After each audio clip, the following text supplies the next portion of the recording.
How has NATO's crisis evolved since Robert Gates' candid 2011 farewell remarks?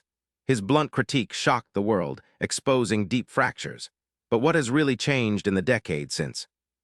In 2011, outgoing U.S. Defense Secretary Robert Gates delivered a farewell speech that stunned NATO members. He accused many European allies of failing to share the military burden fairly. Gates warned that some countries were reluctant to commit troops or resources, threatening the alliance's effectiveness.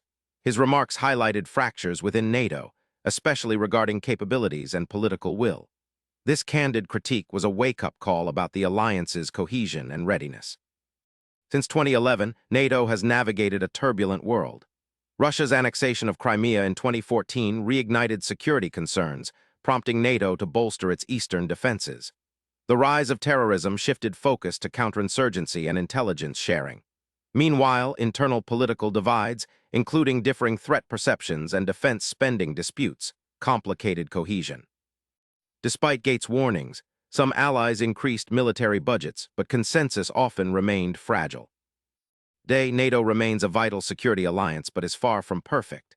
Efforts to modernize forces and improve interoperability continue.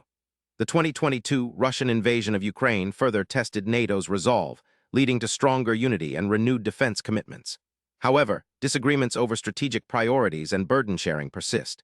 Gates' candid farewell underscored problems that still echo today, reminding us that alliances require constant work and adaptation.